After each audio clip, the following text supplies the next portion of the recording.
Buenos días, chicos. El día de hoy vamos a ver el gobierno de Valentín Paniagua Curaçao.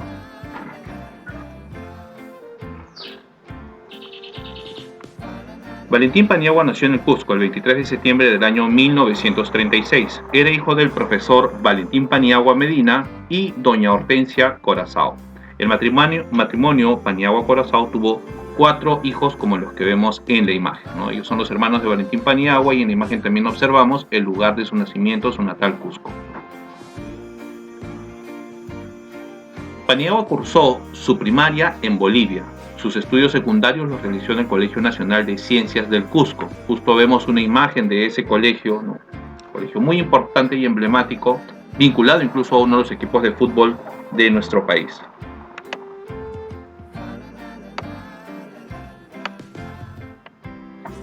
Él inicia sus estudios de Derecho en la Universidad San Antonio Abad del Cusco. Va a tener un largo recorrido con respecto a sus estudios. Si bien él va a iniciar en la San Antonio Abad, va a laborar como profesor en el Colegio Salesiano después de sus estudios en su tierra natal y luego en una academia preuniversitaria que fundó con un grupo de estudiantes, entre los que figura José Tamayo Herrera. Con él y otros compañeros formó el Frente Universitario Reformista Independiente en el año 1957, por el cual candidateó a la presidencia de la Federación Universitaria de su alma mater en el año 59, en donde resulta victorioso. En su condición de presidente de la Federación, le permitieron presidir el quinto Congreso Nacional Extraordinario de Estudiantes del Perú, de todas las universidades a nivel nacional. Él continuó sus estudios en la Universidad Nacional Mayor de San Marcos, donde se tituló de abogado. Inicialmente ejerció su carrera en el Cusco, donde tenía su estudio en las cercanías de la Plaza de Armas. Con el tiempo se especializó en Derecho Constitucional y Administrativo. Además realizó un posgrado en Ciencia Política en la Universidad Indiana de los Estados Unidos de América. El 10 de mayo de 1963, en el Cusco, se casó con Nilda Jara Gallegos.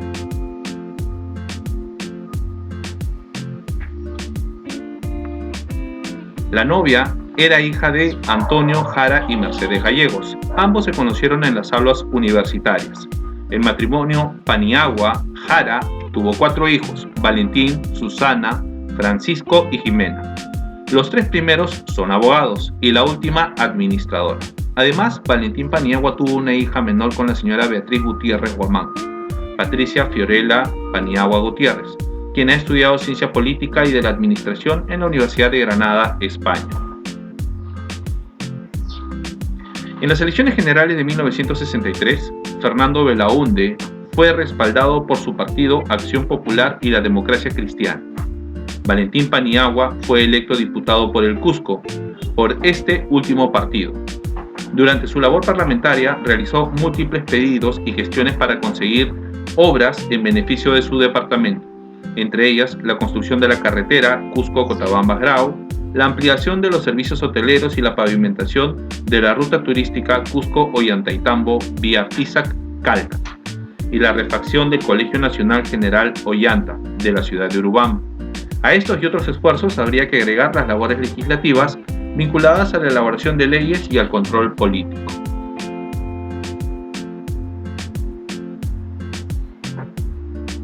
El 15 de septiembre de 1965 fue nombrado Ministro de Justicia y Culto, así se llamaba el ministerio en ese entonces, por el presidente Fernando Belaúnde Terry. Si ustedes observan en la imagen, ven la juramentación de Valentín Paniagua. Fue uno de los ministros más jóvenes de esa época. Sin embargo, la mayoría parlamentaria, denominada Coalición del Pueblo, conformada por apristas y odriistas, lo censurará en el año 1966, por lo cual retornó a sus labores como parlamentario. Al escindirse la Democracia Cristiana, encabezada por el doctor Héctor Cornejo, un sector más conservador, liderado por el alcalde de Lima, doctor Luis Bedoya Reyes, y constituirse el Partido Popular Cristiano, Paniagua se mantuvo en él. Su mandato legislativo fue interrumpido por el golpe de Estado encabezado por el general Juan Velasco Alvarado. En estas imágenes estamos viendo las elecciones del año 1980, ¿no?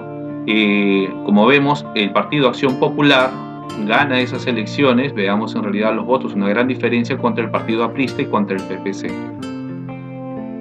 En esta ocasión estamos viendo cómo el presidente Fernando Belaúnde Terry es condecorado.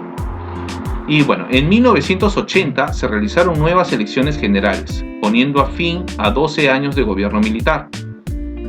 Fernando Belaúnde Terry fue electo por segunda vez y Paniagua fue elegido diputado por Lima para el periodo 1980-1985. En la imagen observamos el antiguo Ministerio de Educación, actualmente hoy Poder Judicial, o bueno, una de las sedes del Poder Judicial de esos tiempos. Fue uno de los edificios más modernos de aquella época. El 10 de mayo de 1984, durante el segundo gobierno del presidente Fernando Belaúnde Terry, Paniagua fue designado como ministro de Educación. Entre otras medidas, aprobó la creación de la derrama magisterial y devolvió la Universidad Nacional de Educación Enrique Guzmán y Valle el derecho a administrar los colegios de aplicación. Los colegios de aplicación son aquellos colegios que tienen las universidades, las universidades que tienen carreras pedagógicas en donde hacen practicar a los futuros docentes, ¿no? Justamente vemos nosotros en la parte derecha uno de esos colegios de aplicación que tenía la Universidad Enrique Guzmán y Valle. Elecciones generales 1990.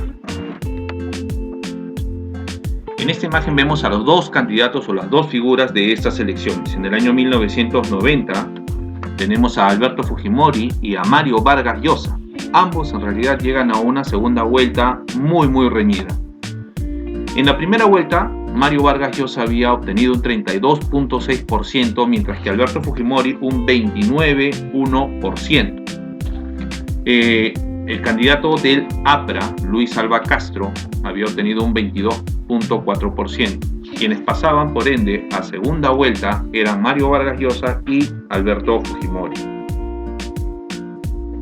Estos son los resultados de segunda vuelta. Como observamos, Alberto Fujimori obtuvo un 62.50% contra un 37.19% de Mario Vargas Llosa. Debemos recordar que en estas elecciones el voto del extranjero en su gran mayoría apoyaba a Mario Vargas Llosa y al partido Frente Democrático. Sin embargo, eso no alcanzó para poder revertir los votos y en 1990 teníamos como nuevo presidente a Alberto Fujimori.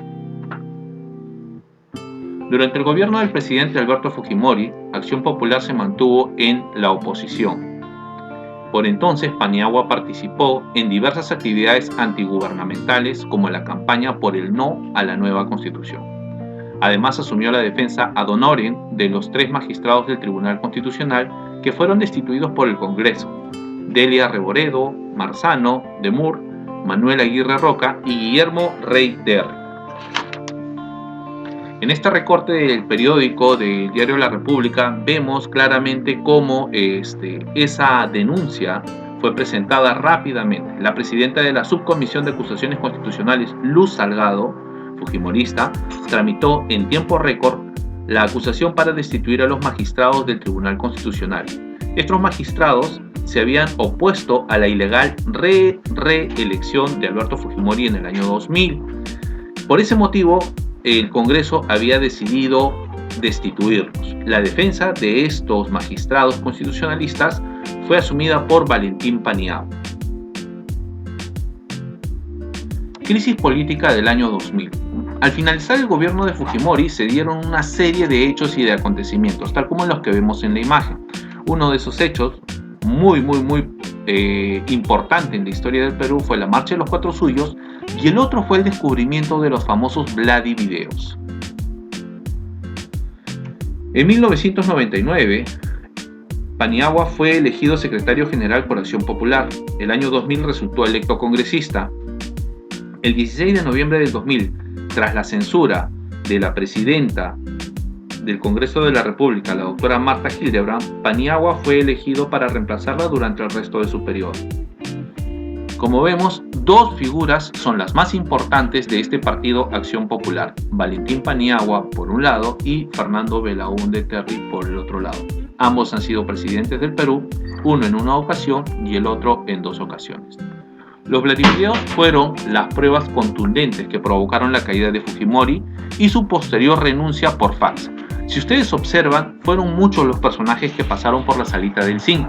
En las imágenes estamos viendo claramente cómo estos personajes recibieron dinero en efectivo por parte de Vladimiro Montesinos. Es más, si observan atentamente el cuadro superior derecho, se darán cuenta la torre de billetes, ¿no?, que se están entregando a modo de sobornos a los diferentes medios de comunicación, figuras políticas, entre otras personas.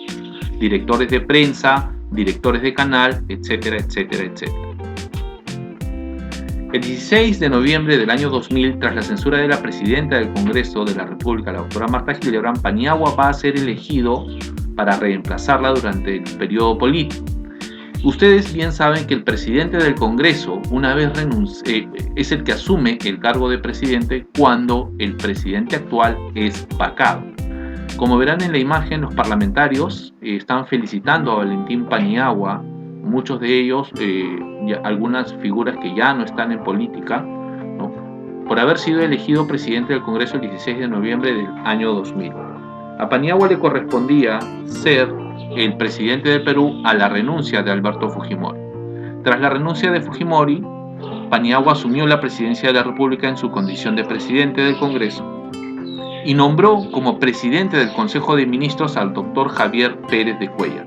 Por si ustedes no lo sabían, Javier Pérez de Cuéllar fue un gran personaje en la vida política de nuestro país. Él llegó a ser secretario general de la ONU y era una figura en política con mucho respaldo y con mucha confianza por parte de la población. Tuvo un gran gabinete y gracias a estas elecciones de todos estos personajes se pudo continuar con el gobierno del Perú sin caer en el caos ni en la crisis.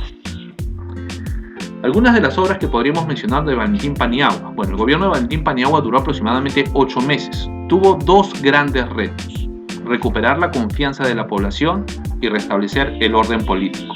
El objetivo principal del gobierno transitorio era el de convocar a nuevas elecciones, las cuales se dieron en el año 2001. Una de las principales obras fue la firma del contrato del gas de Camisea, que ya había sido avanzado, y bueno, las instalaciones de toda la infraestructura y demás se empiezan a desarrollar o se inician durante este gobierno. La construcción de la carretera Cusco-Cotabambas-Grau es otra de las obras realizadas por este gran presidente Valentín Paniagua. Y una de las más importantes y más relevantes es la conformación de la comisión de la CBR, la Comisión de la Verdad y Reconciliación, que tuvo por finalidad el poder investigar y determinar las responsabilidades de todos los actos de violencia que tuvieron los terroristas durante la época de terror que vivió en el Perú en los años del terrorismo. Este es un pequeño organigrama de cómo se desarrolló la Comisión de la Verdad y la Reconciliación. Fue creada por Valentín Paniagua y ratificada por Alejandro Toledo. Es más, es Alejandro Toledo quien va a recibir los 5 tomos de esta Comisión de la Verdad, en donde se resume toda la investigación que se va desarrollando. La misión de esta comisión es escuchar, recoger y registrar todo sobre la violencia vivida, y en su informe se explican claramente las causas y consecuencias de la violencia vivida en el Perú. Valentín Paniagua, al ser un gobierno transitorio el que la asume, va a tener un objetivo, y ese objetivo va a ser convocar a elecciones en el año 2001. Como ustedes verán en las imágenes, los candidatos que quedan en esas elecciones y pasan a segunda vuelta serán Alejandro Toledo y Alan García. Ambos candidatos hacen una campaña bastante intensa, y los resultados de esta campaña son los siguientes, ¿no? Resultados de las elecciones presidenciales del 2001, en donde vemos que Alejandro Toledo obtuvo la victoria en segunda vuelta frente a Alan García. Alejandro Toledo va a obtener un 53.1% contra un 46.9% de Alan García Pérez, ¿no? Así vamos a tener a un nuevo presidente después de este periodo de gobierno. Fallecimiento de Valentín Paniagua. El 16 de octubre del año 2006, a las 5 de la mañana, falleció el expresidente de transición, Valentín Paniagua, debido a una complicación infecciosa pulmonar. Personajes de todas las bancadas políticas e independientes sintieron su partida, porque además de ser un caballero, era considerado un hombre de la Concertación. En honor a su vida, se decretó duelo nacional los días 16 y 17 de octubre. Se izaron las banderas a media asta en todo el país y se le rindió los honores de Estado. Como vemos nosotros, Valentín Paniagua va a ser velado, va a recibir todos los honores del Estado, ¿no?, por tener una destacada carrera y una trayectoria muy limpia, ¿no? Se ha enfatizado y se ha caracterizado bastante el hecho de que en su carrera o a lo largo de su carrera él no ha tenido problemas de corrupción, ni denuncias, ni nada de ello que actualmente vemos en los políticos de ahora. Políticos de diferentes bancadas destacaron la labor de Paniagua. En las imágenes tenemos, por ejemplo, a dos políticos, una aprista, Mercedes Cabanillas, ¿no?, y María Luisa Cuculiza, fujimorista, acompañando el ataúd de Valentín Paniagua. Bueno, chicos, eso es todo. Muchas gracias por su atención. Esperamos, tanto David y yo, que les haya gustado esta clase. Y bueno, nos vemos en otra oportunidad. Gracias. Muchas gracias, Pedro. Bien, chicos, el día de hoy entonces hemos aprendido muchos aspectos importantes de este gobierno transitorio, el cual cambió el rumbo de nuestra nación. Te agradezco, Pedro, por tu participación el día de hoy y espero tenerte muy pronto en una nueva oportunidad. Muchas gracias, David. Gracias, chicos. Esperamos vernos nuevamente en otra oportunidad. Bye. Cuídense. Nos vemos.